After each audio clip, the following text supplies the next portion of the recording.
हाँ तो प्यारे स्टूडेंट, क्वेश्चन है इसका लिमिट का क्वेश्चन है, बहुत ही अच्छा क्वेश्चन है। Limit x tends to 2 modulus x minus 2 upon x minus 2। इसकी लिमिट का मान निकालना है, इसकी लिमिट की वैल्यू फाइंड करनी है।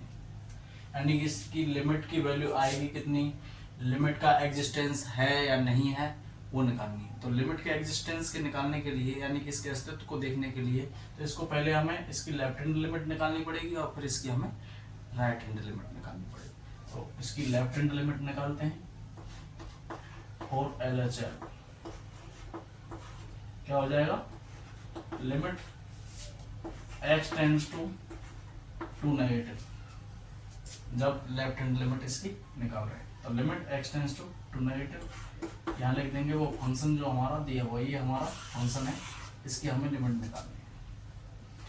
बराबर क्या हो जाएगा, limit h tends to 0, 2 negative का मतलब है 2 से कुछ कम। 2 से कितना कम ले रहे हैं हम, 2 से हम h कम ले रहे हैं, जो कि h जो है 0 की बाउंड्री को टेंड कर रहा है। तो limit h tends to 0 f of 2 minus h, यानी कि अब जो फंक्शन हमारा x का था f ऑफ x, अब वहां हम क्या करेंगे, x के स्थान पर, x के प्लेस पर 2 माइनस h रख देंगे, क्योंकि 2 नेगेटिव पर चेक कर रहे हैं।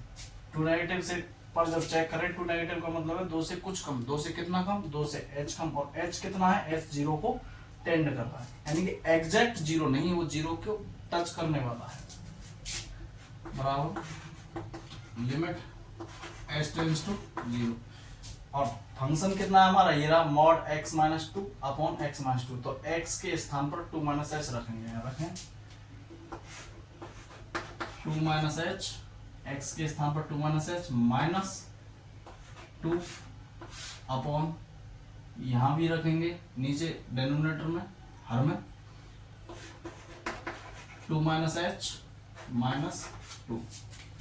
उसके बाद वैल्यू कितनी आएगी इसकी, ये आएगी लिमिट h टेंड टू 0, ये 2 से 2 कैंसिल हो जाएगा, यहाँ बचेगा ये माइनस के मॉड h अपॉन 2 से 2 कैंसिल माइनस के h, limit h tend to 0, mod के बाहर जब निकलेगा ये माइनस h, तो ये प्लस का h हो जाएगा, अपॉन ये माइनस h, h से h कैंसिल हो जाएगा, वैल्यू जो है कितनी आएगी, -1।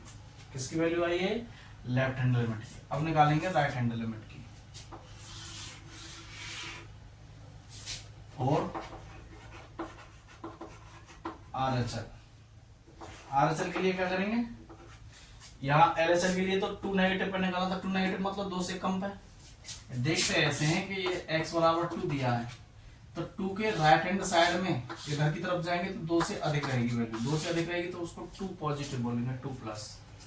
और इधर तरफ जाएंगे लेफ्ट हैंड साइड में तो 2 से कम रहेगी तो उसको 2 नेगेटिव बोलेंगे, और ये इधर जो वैल्यू निकालेंगे 2 नेगेटिव, इसका मतलब है वो लेफ्ट हैंड लिमिट होगी।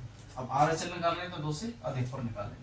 तो limit x tends to 2 positive fx equals to limit h tends to 0 f of 2 plus h, बराबर कितना मिलेगा, ये लिमिट h टेंड्स टू 0।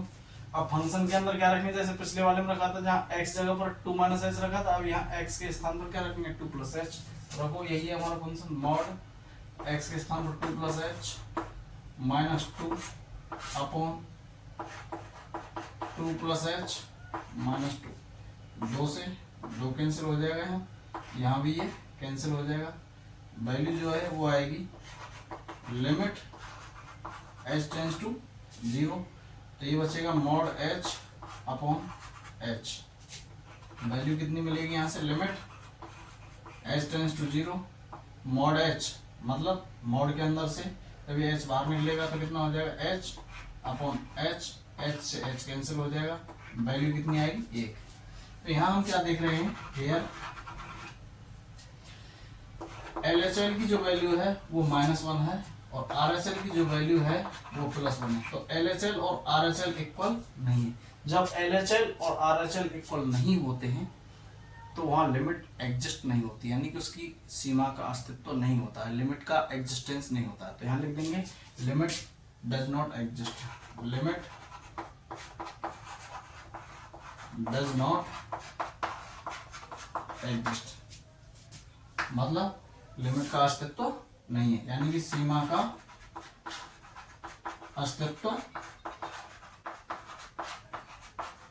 नहीं है। सीमा का अस्तित्व नहीं है कब आती है स्थिति, जब लेफ्ट हैंड लिमिट और राइट हैंड लिमिट बराबर नहीं होती। तो उम्मीद करता हूं आपकी समझ में क्वेश्चन आया होगा। ऐसे ही वीडियोस पाने के लिए आप हमारे चैनल आर के स्टडी पॉइंट को सब्सक्राइब करें और वीडियोस को ज़्यादा से ज़्यादा शेयर करें। धन्यवाद।